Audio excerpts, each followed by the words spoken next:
السلام علیکم۔ کالم اور مضمون کیسے لکھا جائے؟ کسی بھی چیز کو لکھنے سے پہلے سب سے پہلے اس کا بیک گراؤنڈ جاننا بہت ضروری ہے۔ ہم لکھنا کیوں چاہتے ہیں، یہ سب سے پہلا سوال ہے اور اہم سوال ہے۔ جب ہم لکھنے جا رہے ہیں تو ہمیں یہ بھی معلوم ہونا چاہیے کہ ہم اس کو کیوں لکھنا چاہتے ہیں۔ کسی بھی چیز کو لکھنے کے لیے ایک مقصد ہونا بہت ضروری ہے۔ بے مقصد چیز کا لکھنا ایسا ہے جیسے کہ وہ کچھ بھی نہیں ہے۔ سب سے پہلے ہمیں کالم لکھنے کے لیے یہ سوچنا ہوگا کہ ہمارے لکھنے کے مقاصد کیا ہیں۔ عموماً جو لکھنے کے مقاصد میں ہوتا ہے وہ 4 ہیں: معاشرتی اصلاح، معلومات کی فراہمی، مسائل کو اجاگر کرنا یا پھر دوسروں کی مدد۔ اس کے علاوہ بھی دیگر چیزیں ہو سکتی ہیں، مگر عموماً جو مضمون لکھا جاتا ہے یا کالم لکھا جاتا ہے وہ ان 4 چیزوں کے اوپر مشتمل ہوتا ہے۔ سب سے پہلے ہم لے لیتے ہیں معاشرے کی اصلاح کیسے کی جائے۔ معاشرے کی اصلاح سے مطلب یہ ہوتا ہے کہ ہمارے معاشرے کے اندر بہت ساری ایسی چیزیں ہیں جو ہمیں نظر آتی ہیں اور ان کے اندر اچھائی ہونا بہت ضروری ہے یا ان کو درست کرنا بہت ضروری ہے۔ یاد رکھیں، معاشرے کی اصلاح ہر شخص کی سب سے پہلی اور اولین ترجیح ہونی چاہیے۔ یہ ایسے ہے کہ جیسے اگر آج ہم اپنے معاشرے کی اصلاح نہیں کریں گے تو اسی معاشرے سے اٹھنے والی برائیاں جو ہے وہ ہمارے گھر تک پہنچ جائیں گی اور ہمارے بچے ہی ان برائیوں کے اندر مبتلا ہو جائیں گے۔ تو اس لیے سب سے پہلے معاشرے کی اصلاح ضروری بھی ہے اور ہر شخص کی ذمہ داری بھی ہے۔ اس کے بعد ہمارا دوسرا جو موضوع ہے جس پہ لکھنا ضروری ہوتا ہے وہ ہوتا ہے معلومات کی فراہمی۔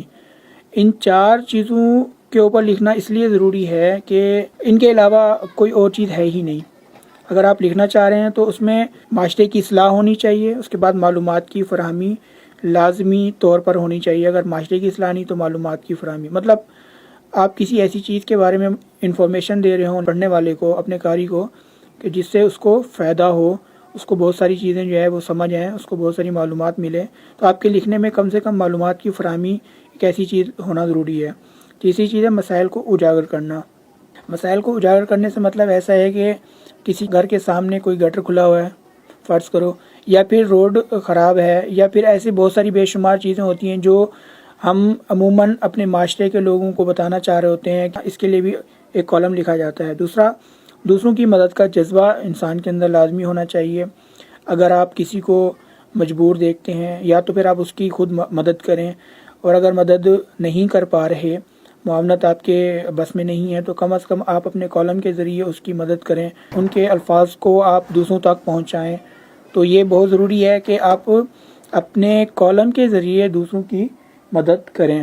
اس کے بعد ہے، سب سے پہلے جب ہم کالم لکھنے جاتے ہیں تو ہمیں یہ بات اپنے ذہن میں رکھنی چاہیے کہ ہمیں لکھنا کیا ہے، کیونکہ جب تک ہم یہ نہیں سوچیں گے کہ ہمیں کیا لکھنا ہے، ہم کچھ بھی نہیں لکھ پائیں گے۔ کیا لکھنا ہے، کیسے لکھنا ہے، اس کے لیے سب سے پہلے آپ کو عنوانات کا چناؤ کرنا ضروری ہے۔ عنوانات کیا ہوتے ہیں؟ مثلاً آپ کو سب سے پہلے یہ دیکھنا ہے کہ آپ کس عنوان پر بہتر طریقے سے لکھ سکتے ہیں، آپ کو کس موضوع کے اوپر بہتر طریقے سے لکھنا آتا ہے۔ مثال کے طور پر ایک شخص کا تعلق میڈیا سے ہے، ایک شخص کا تعلق شعبہ تعلیم سے ہے، کوئی شعبہ طب سے تعلق ہوتا ہے، میڈیکل سے۔ اس طرح ہر کسی کا اپنا اپنا ایک رجحان ہوتا ہے۔ تو سب سے پہلے اپنے ذہن میں یہ بٹھائیں کہ آپ کو کس عنوان پر، کس قسم کے شعبے کے اوپر لکھنا ہے۔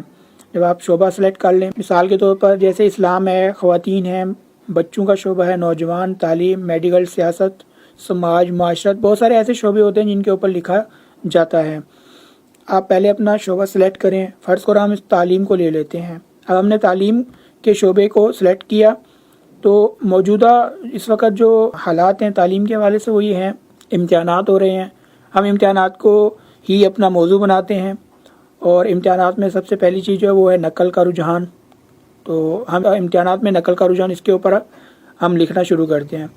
جب آپ نے موضوع سلیکٹ کر لیا تو اس کے بعد آپ کے لیے سب سے پہلے جو ہے اس کا مواد، میٹر جو ہے نا جمع کرنا ہے۔ اب وہ کیسے کیا جائے گا؟ اس کے لیے ایک سانچہ بنا لیتے ہیں کہ آپ ایک گول دائرہ بنائیں اور اس کے اندر اپنا موضوع جو آپ نے سلیکٹ کیا ہے، امتحانات میں نقل، اس کو اس میں رکھ لیں۔ اس کے بعد آپ سوچنا شروع کریں تو آپ کو اس موضوع سے متعلق بہت ساری باتیں ذہن میں آنا شروع ہو جائیں گی۔ فرض کرو ہم اب اس کو سوچنا شروع کرتے ہیں تو اس میں سب سے پہلے نقل میں کون ملوث ہے، انتظامیہ کا کردار کیا ہے اس میں، نقل کے نقصانات کیا ہیں، اس کو کیسے روکا جا سکتا ہے، آپ کے اپنے کیا ویوز ہیں، آپ کیا سوچتے ہیں اس حوالے سے، والدین کی کیا ذمہ داری بنتی ہے، اور آخر میں جو ہے آپ بچوں کے لیے یا اسٹوڈنٹس کے لیے جو پیغام دینا چاہیں۔ اب یہ چیزیں آپ جب جمع کریں گے، 7 چیزیں، یہ 7 چیزیں جب آپ جمع کر لیں گے تو آپ ان ہر ایک کو ایک ایک پیرے کے اندر لکھیں، اور ان تمام پیراگراف کو جب آپ ترتیب سے ایک ہی پیج کے اوپر لائیں گے تو آپ کا ایک کالم اور آپ کا ایک مضمون جو ہے وہ تیار ہو چکا ہوگا۔ تو یہ تمام جو ہے پروسیس ہے ایک مضمون کو تیار کرنے میں۔ جب آپ سوچنا شروع کرتے ہیں پھر آپ کے پاس آئیڈیاز بھی آنا شروع ہو جاتے ہیں، تو یہ ساری چیزیں جو ہے آپ کے مضمون کے لیے بہت ضروری ہیں۔